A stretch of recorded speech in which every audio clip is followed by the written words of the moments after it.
Hey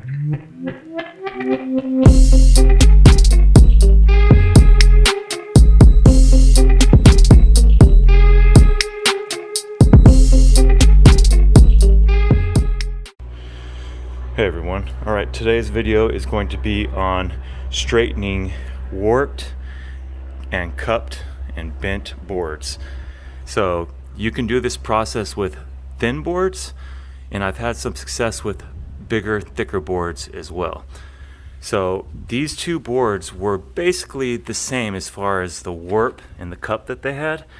They were cut from the same tree at the same time. They were stored the same way.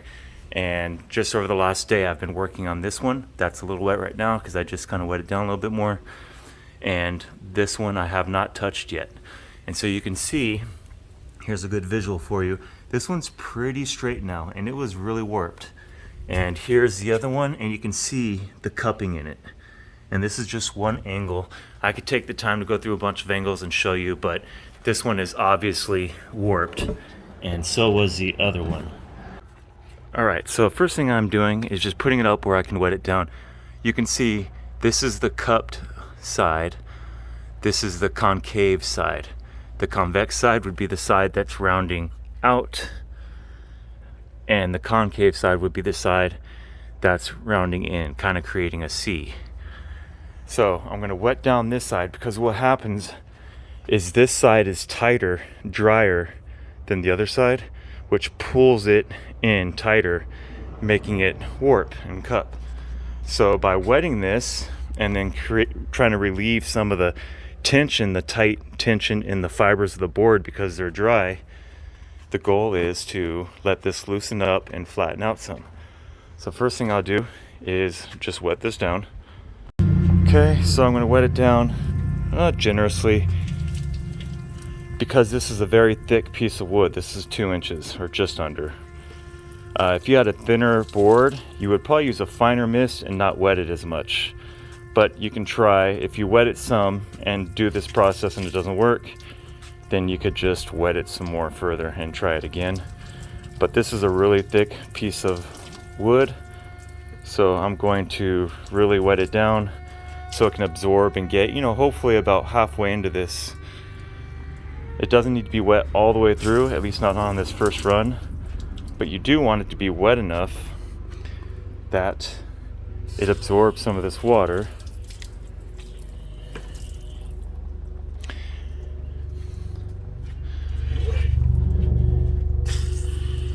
And I just want to keep getting it wet. Again, it's not going to get all the way through by just applying this much water. It won't absorb all the way through. I'd have to keep doing it. But I do want it to get in there enough that it actually will help relieve the tension on this side to get rid of some of the warp in the cupping. So a little bit more, and that'd be good for this first try. You can always come back to this. You leave it for a day, you can always come back. So now that I've done that, I'm just going to move this where I can leave it set for a while. Ideally, you could actually flip this over, leave it in the sun, but I'm just going to set this in the garage so I can work on other projects. So let me pause this while I move it and show you. Alright, so I've got it on the sawhorses now, and you can see it's got quite a bit of movement.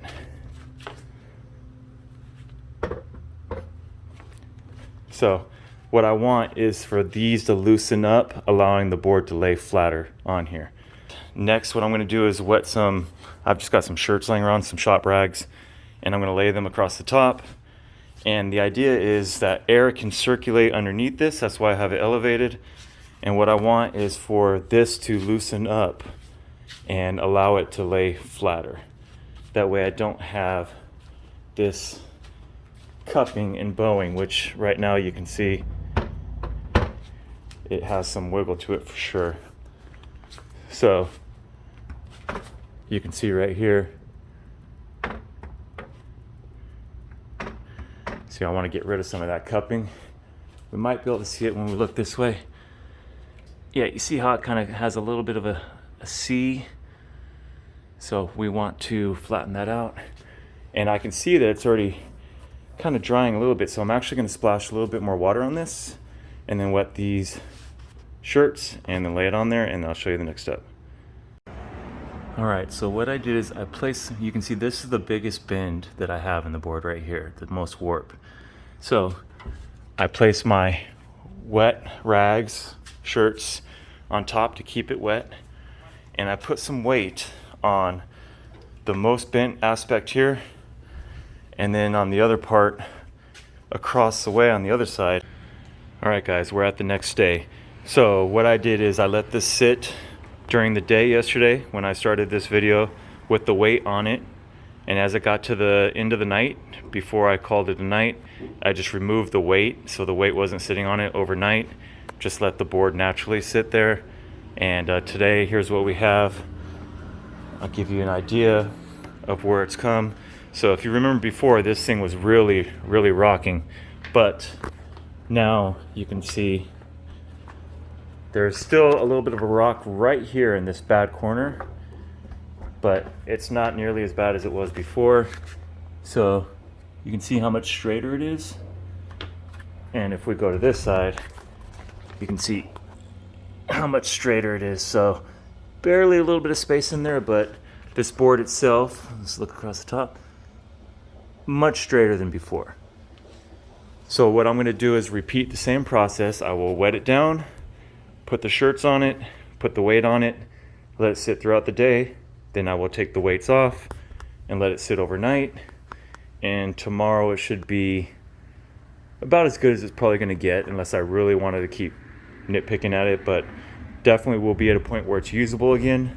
Whereas I didn't want to get into this lumber and use it because it was so warped and so cut that by the time I planed it and milled it, I would have lost a lot of the depth to it. It wouldn't be as thick. So now I'm going to repeat the process, and I will check back in tomorrow to finish this video and let you see the final result.